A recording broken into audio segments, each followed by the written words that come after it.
I was standing in a packed clubhouse with a mic that squealed every time I breathed wrong. A city letter in one hand, a county map in the other. And I said as calm as I could, when you buried that little creek behind my fence, you didn't just come after me. You cut off your own water. 100 heads turned toward our HOA president, Lydia Crane, and she leaned close enough for only me to hear the HOA always wins. Not today. My place backs up to a ribbon of water in a neighborhood called Willow Ridge Meadows. Nothing dramatic 7 or 8 feet across in the rainy months, narrow as a shoelace in August, but cool in July, glassy in January, and it makes a sound that keeps you honest when life gets stupid. You know what I mean. My dad taught me to skip rocks on water like that. And when the HOA nonsense got loud, I'd sit there and listen until my shoulders dropped and I could breathe again. Lydia didn't believe in breathing. She believed in optics, in posture, in uniforms, in rules she could shape around whatever she didn't like, and what she didn't like, apparently, was anything she couldn't control. I met her properly at a cul-de-sac cookout. The lighter fluid hot dogs and the identical potato salads. Clipboard tucked like a trophy Ethan. Right about that water feature behind your house, it lowers the tone of the neighborhood. That's not a water feature, I said. It's a stream. Nature was here before your bylaws. She smiled with her mouth and not her eyes. Waiter doesn't pay dues. Yeah, that happened. Then came the paper cuts, a 6 a.m. knock with a yellow slip that read, "Environmental hazard." $450, a mass email with a stock mosquito photo subject line. Community health advisory. And an unannounced inspection. 3 board members lined along my back fence, pointing at a floating leaf like it had pulled a knife. At the meeting, which always feels like a courtroom staged in a cafeteria. Bad coffee and squealing folding chairs. Lydia ran a slideshow like she was selling timeshares. Muddy creek photos after a storm. A West Nile infographic. Lily pads that weren't even from our state. Then she cited Article 6.4, uniform appearance, safety, nuisance, abatement, and said, "We'll beautify the area, a dry creek bed. Decorative stone, low maintenance, high harmony with community standards. Show me the permits." I said, "Show me a letter from the county that lets you touch a live water course." "We're in consultation," she said, and called the vote. Hands went up because people believed her, or because they were scared to be the only ones that didn't. And if you've ever lived under an HOA like that, you know how quickly fear dresses up as consensus. 3 mornings later, my bathroom mirror rattled outside, were cones and diesel, and the 4-letter beeping of heavy equipment. I ran out with toothpaste on my shirt and watched a bulldozer nose toward the bank, while 2 dump trucks lined up like it was about to snow in July. And there stood Lydia, in a neon vest, like a general with a clipboard for a sword. "What is this?" I shouted over the engine. "Community improvement authorized," she said. And when I said, "This is my property," she leaned in close enough for me to smell her perfume. "Correction, it's our neighborhood." She slapped the dozer's side. "Keep going, Dave." Gravel screamed against metal and then slammed into the water. The stream coughed brown. A fish flicked twice and vanished. The sound hit me in the chest. I pulled out my phone and said, "You're on camera. Destruction of a watercourse trespass, no permits." And Lydia turned to my lens like it was a stage consent. Isn't required when it's for the good of the community. The operator chef looked like he wanted a reason to stop, but Lydia kept her hand on the machine. "You're authorized, keep going." And the sound of my yard went quiet. Not the nice quiet of a sleeping baby, the quiet after a scream. When it stopped, there was a pale scar where the stream had lived, and Lydia stood on it, like a christening. "That is beauty," she said, and I told her, "You have no idea what you just did. Water doesn't negotiate. It finds a way." But for a few days it went missing, and the neighborhood started coughing. Bennett on the corner stood over his roses and frowned at a trickle. The entrance fountain spit a few sad bubbles and went dead. Willow Ridge, Facebook lit up with sprinklers that sounded like asthma, and Lydia emailed temporary water interruptions. Remain calm.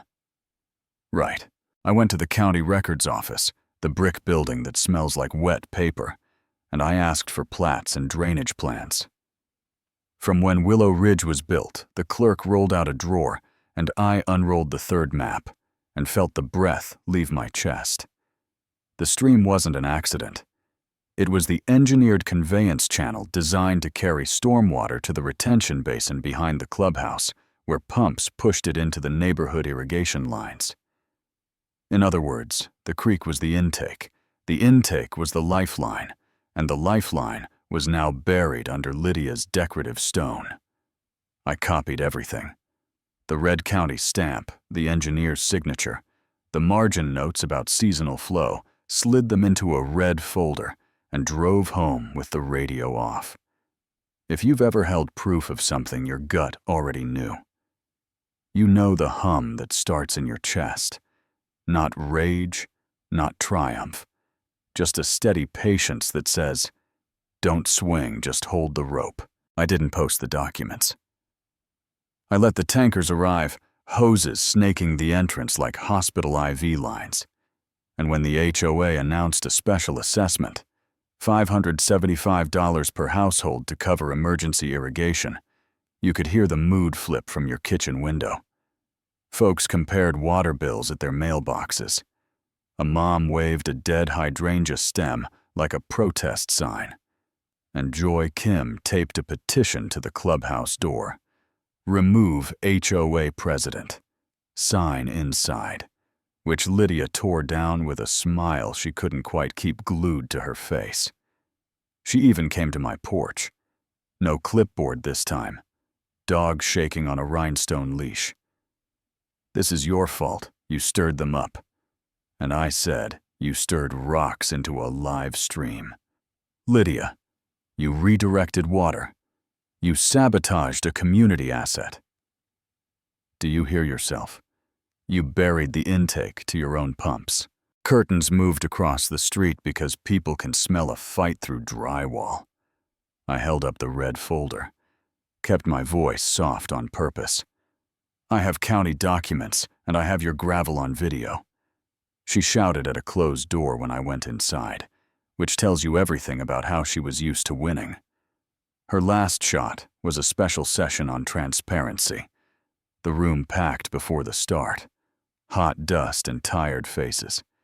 And she said, "We've secured a contractor who will restore normal service, but due to unexpected costs, we'll need a temporary dues increase."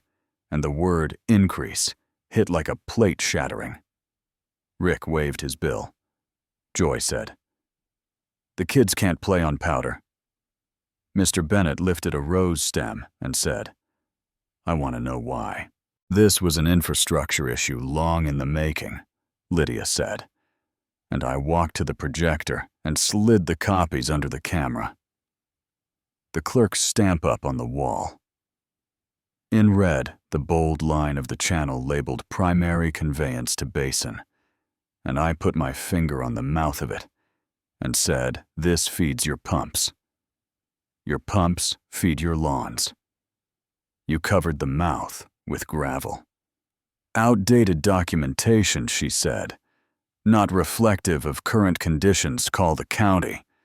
I said, "The numbers on the page. Put them on speaker."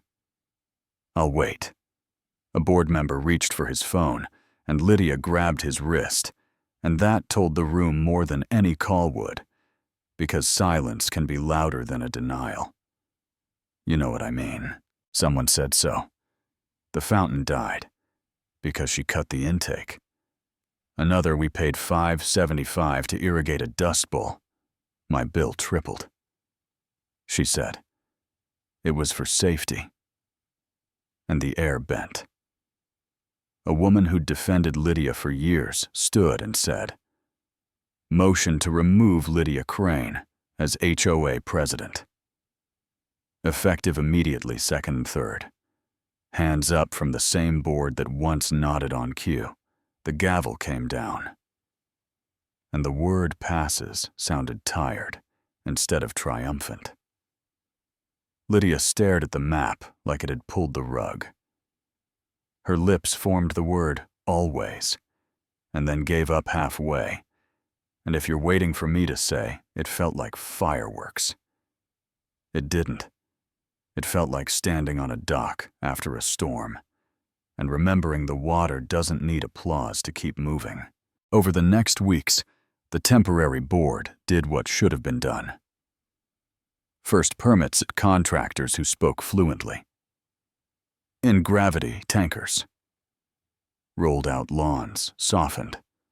The fountain cleared its throat and ran like it meant it. And the HOA said reimbursements were coming from the former president's discretionary budget, while council pursued whatever could be recovered from vendors. And yeah, I smiled a little. I'm human. But the real thing wasn't the money or the grat. It was a lesson. I wish none of us had to learn. On the hard setting. Control isn't care order, isn't always tidy. Sometimes the most orderly thing is to let the right system breathe. You can rename a creek a hazard and bury it under rock and call it beautification. That doesn't make it true. Water doesn't stop being water because you gave it a new label. People don't stop being people because you wrote a policy about them. The night the fountain ran steady, I took a chair to the fence line and listened to the sound return piece by piece, trickle against stone. A cricket testing its voice leaves doing soft applause. A neighbor said, "You must feel like you won." And I said, "I feel like the creek did. And maybe that's all the victory I needed." So here's where I leave the door open on purpose.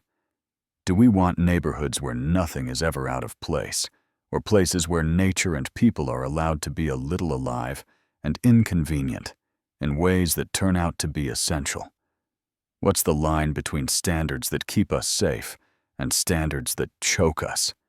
And if you'd been in that first meeting, would you have raised your hand for the vote just to keep the peace, or would you have asked to see the permit?